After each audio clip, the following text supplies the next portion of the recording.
TV చూడకూడదని Bible యాడుంది? Cell ఫోన్లో సీరియల్ కానీ సినిమా కానీ చూడకూడదని బైబిల్లో ఎక్కడుంది? అసలు సినిమా చూడకూడదని బైబిల్లో ఎక్కడుంది?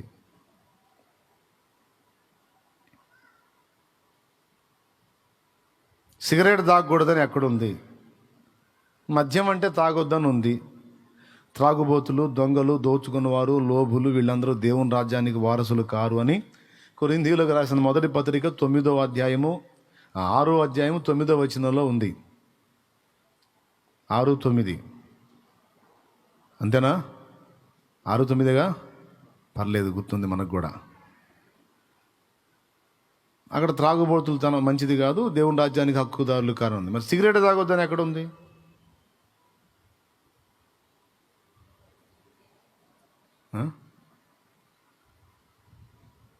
ఆ పెట్టు మీద ఉందా? సిగరెట్ పెట్టు మీదే ఉందంట. దాని గురించి బైబిల్లో రాయాల్సిందే ఉంది. తాగేవాడి చేతిలో ఉన్న పెట్టు మీదే ఉంది. తాగితే ఏ టైప్ క్యాన్సర్ వచ్చిందో కూడా ఉంది అందులో, విత్ ఫోటోతో సహా. కొంతమంది ఇట్లా అడ్డ ప్రశ్నలు అడుగుతూ ఉంటారు. ఇట్లా చేయకూడదు, ఏడుంది? అట్లా చేయకూడదు. మరీ అత్తమ్మ, మరి అత్తి అని నేను చెబుతున్నా. ఒక్కటే మాట చెప్తున్నా, దేవుడు ఎంత ఫ్రీడమ్ ఇచ్చాడంటే నీకు, ఈ ఒక్క మాట అర్థం చేసుకోవడానికి ట్రై చేయండి. అన్నిటినీ చేయుటకు నాకు స్వాతంత్ర్యము కలదు అన్నాడు పౌలు. పౌలుకున్న స్వాతంత్ర్యం మనకు ఉందా లేదా? పౌలుకున్న స్వాతంత్ర్యం మనకుందా లేదా? ఇందుకు ఎక్కడుందని అంటారా? కొరింథీయులకు రాసిన మొదటి పత్రిక 6వ అధ్యాయం 12వ వచనం చదువు. అన్నిటి యందు నాకు స్వాతంత్ర్యము కలదు గాని, అన్నిటి యందు నాకు స్వాతంత్ర్యము కలదు గాని అన్నియు చేయదగినవి కావు. రైట్, అక్కడ 10:23. అన్ని విషయముల యందు నాకు స్వాతంత్ర్యము కలదు గాని అన్నియు చేయదగినవి కావు. అన్నిటి యందు నాకు స్వాతంత్ర్యము కలదు గాని మూడవసారి అన్నియు క్షేమాభివృద్ధి కలుగు చేయవు. చూసారా? ఫస్ట్ సార్ అన్నాడు అన్నిటి యందు నాకు స్వాతంత్ర్యము కలదు కానీ అన్నీ చేయదగినవి కావు అని. మళ్ళీ అన్నాడు 6:12లో అన్నిటి యందు నాకు స్వాతంత్ర్యము కలదు కానీ నేను దేని చేతను లోపరచుకొనబడనొల్లను. 4 సార్లు నాకు స్వాతంత్ర్యము అన్నిటి యందున్నది, అన్ని విషయాలలో ఉందన్నాడు. 4 times.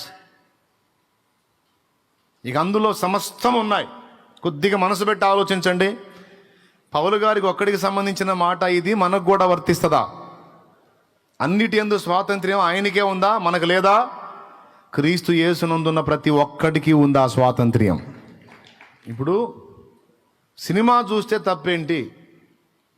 చూడొద్దని ఎక్కడుంది? సినిమా చూడొద్దని ఎక్కడుంది? ఓకే, నన్ను అడిగాడు ఓ బ్రదరు, నేను అన్నాను ఎవరు చూడొద్దన్నారు అన్నాను. ఎవరు చూడొద్దన్నారు? పౌలు మహనీయుడు చెప్పాడు అన్నిటి యందు నాకు స్వాతంత్ర్యము కలదు అని.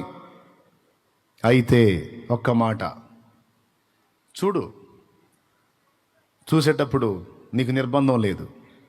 అయితే ఒక్క షరతు, ఒక ఎదిగిన వ్యక్తిగా, ఒక మెచ్యూర్డ్ పర్సన్గా కొద్దిగా ఆలోచించు.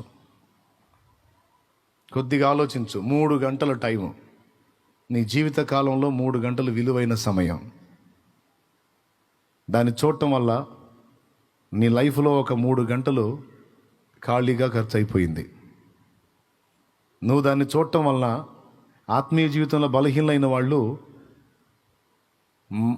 వాళ్ళు కూడా చూడటం మొదలు పెడతారు.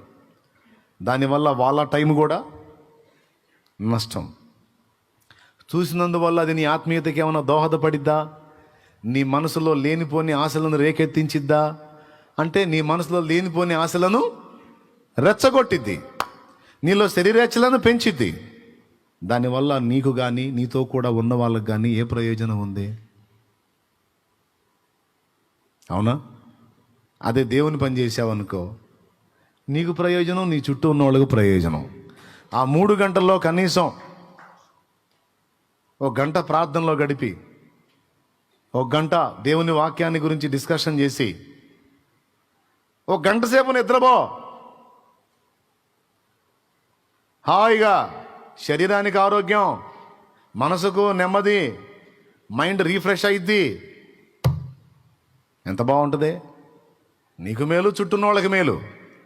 కానీ అలా కాకుండా అలా చూడటం వల్ల నీకు నష్టం, చుట్టూన్న వాళ్ళకి కూడా నష్టం.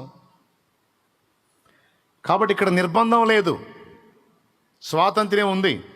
కొంతమంది ఆ స్వాతంత్రాన్ని ఇక్కడ వినియోగించుకోవట్లేదు, కానీ ఇంట్లో వినియోగించుకుంటున్నారు.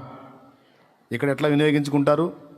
ఇక్కడ అందరూ భక్తిపరులే, మహాభక్తులు, ఏ దోషమును ఏ పాపమును వెతికినా కనబడని నీతిమంతులు. వారికి ఇవ్వబడిన స్వాతంత్ర్యమును ఉపయోగించాల్సిన దగ్గర ఉపయోగించుకుంటున్నారు. ఎక్కడ వాడాలో అక్కడ వాడుతున్నారు. అది ఒక్క మాట, ఒక ఎదిగిన వ్యక్తిగా ప్రతి విషయంలో నీవు ఇంతే ఆలోచించాలి. నేను ఇలా చేయొచ్చు సార్, చేయొద్దని చెప్పడు ఆయన, అడ్డగించడో వచ్చి నన్ను అడ్డుపడి నెట్టడు వెనక్కే. కానీ ఏందంట చేస్తే వచ్చే ప్రయోజనం ఏంది? ఎందుకు చేయాలి నేను? దానివల్ల నాకు వచ్చిన లాభం ఏంది? సోది వ్యవహారం కాకపోతే ఎందుకు చేయాలా?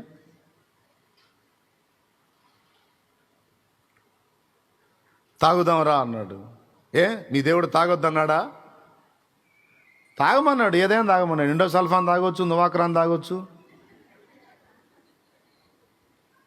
ఏది తాగినా వద్దంటాడా? అన్ని తాగొచ్చు. అన్నిటి యందు నాకు స్వాతంత్ర్యము గలదు, కానీ అన్నీయూ చేయదగినవి కావు, అన్ని క్షేమాభివృద్ధి కలుగు.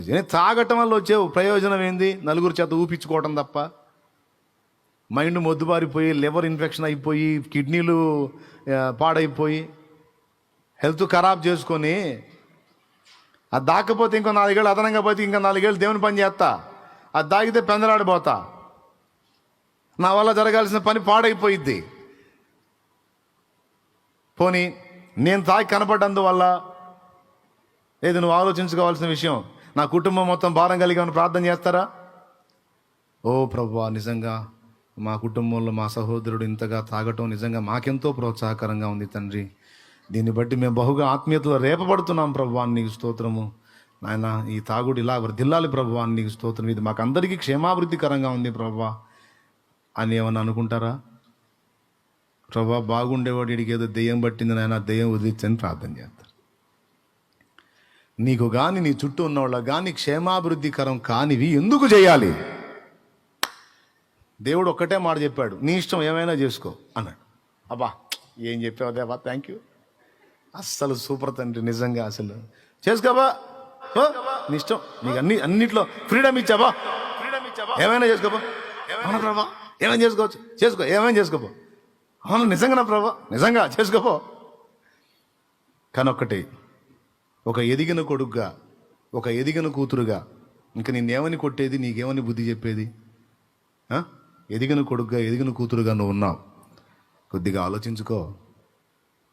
నువ్వు చేసే అర్థవంతమైనయో అర్ధరహితమైనయో, పనికొచ్చాయో పనికి మాలినయో, చూసిన వాళ్ళు ఊసాయో లేకపోతే నేర్చుకునేయో కాకపోతే చూసి చెయ్యి అంతే అంటాడు. భలే కొట్టాడు కదా. మరి అదే ఆయన స్పెషలో, అన్నిటి యందు నాకు స్వాతంత్ర్యము కలదు కానీ అన్నీయూ చేయదగినవి కావు. అన్నిటి యందు నాకు స్వాతంత్ర్యము కలదు కానీ అన్ని క్షేమాభివృద్ధి కలుగా. నువ్వు ఒక పని చేస్తే అది నీకు కానీ నీతో కూడా ఉన్నవారికి కానీ క్షేమాభివృద్ధికరమై ఉండాలి, ప్రయోజనకరమై ఉండాలి. ఈ రెండు కొలబద్దలు, ఈ రెండు కొలతలు దృష్టిలో పెట్టుకొని నువ్వేమైనా చేయి. నేను అడ్డు పెడితే అప్పుడు అడుగు. ఓకే, చూసుకో ఎంతమందికి అర్థమైంది. రెండు చూడాలి. ఇప్పుడు నేను ఈ పని చేస్తున్నానంటే నాకు కానీ నాతో కూడా నా చుట్టూ ఉన్న వాళ్ళకి కానీ ఏమన్నా ఫలితం ఉందా, ప్రయోజనం ఉందా, భౌతిక ఆత్మీయ ప్రయోజనాలు ఏమైనా ఉన్నాయా అనేది వెతుక్కో. నీ ఇష్టం. చదువు తల్లి. ఇప్పుడు ఏ వచనం చదివావు? మేలైన దానిని అనుసరించి, అందరి ఎడల మేలైన దాన్ని అనుసరించి చేయండి అన్నాడు.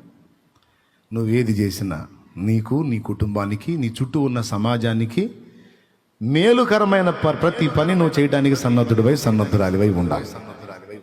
నేను ఇలా చేయటం వల్ల ఇదిగో వీరికి మేలు అట్లా చూసి చేయాలి. నువ్వేది చేసినా. నేను సరదాగా టూర్ వెళ్ళొస్తా సార్ అన్నా, ఓకే వెళ్ళురా. నీకు నీ చుట్టూ ఉన్న వాళ్ళకి ఏమైనా ప్రయోజనమా? ఉంది. ఏం ప్రయోజనం ఉంది? వెతుక్కో. కేరళ వెళ్ళాల్సి వచ్చింది ఓ పని మీద. వెళ్ళినప్పుడు నేనేం చేశాను తెలుసా?